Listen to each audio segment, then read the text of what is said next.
And good afternoon, Chair Norton, Ranking Member Davis, members of the subcommittee. I'm here representing the New Jersey Motor Vehicle Commission and Governor Murphy, and we're grateful for the opportunity to speak on such an important topic.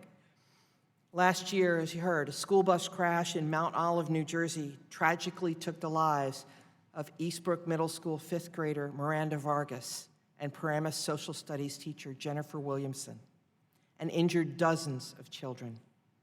This crash broke our hearts and caused us to take a hard look at how we keep our kids safe.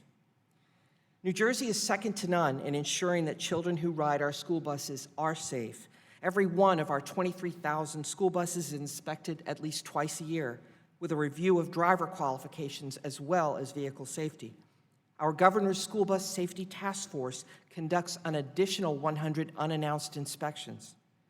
Unannounced inspections have been particularly critical to help identify private operators who have unlicensed or otherwise unqualified drivers operating their school buses.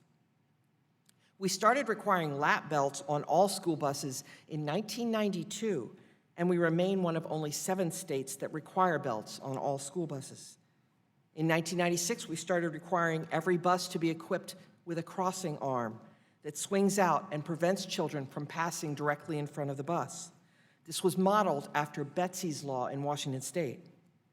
In 2017, with the passing of Abigail's Law, all New Jersey school buses were required to have sensors in front and in back to detect an object or small child below the field of view.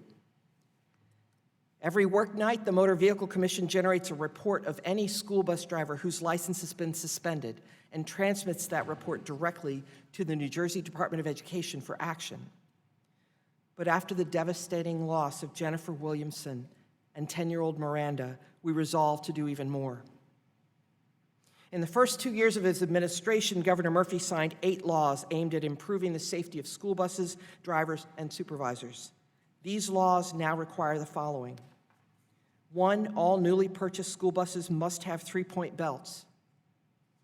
2, in the past, school bus drivers who accumulated 12 or more points were scheduled for suspension. Under recently enacted legislation, they are now scheduled for suspension if they receive 3 or more moving violations in a 3-year period, or 6 or more points, and they must complete a defensive driving course before being restored. 3, local boards of education or the bus contractor that provides the pupil transportation services are notified by the Department of Ed of suspensions within 1 working day and must confirm within 1 business day that the suspended driver is no longer operating a school bus.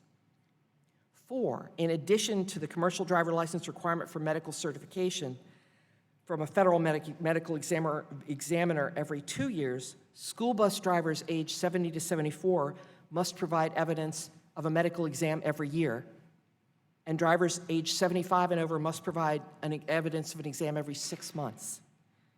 5, the state's conducting a study of school bus passenger safety. And 6, finally, at the local level, school bus drivers and school bus aides must now complete training biannually, and school district transportation survivors must complete an approved certification program at an institute of higher education.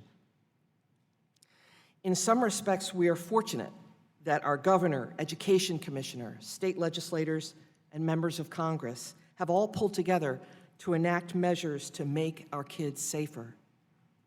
But it hasn't escaped anyone's notice that too many of these laws have names. Betsy, Abigail, Miranda. Too many tragedies, too much loss. If I could convey any message to our sister states and to you, members of this committee, it would be this: don't wait for another child to die before you take action. I welcome your questions. Thank you for the opportunity to testify.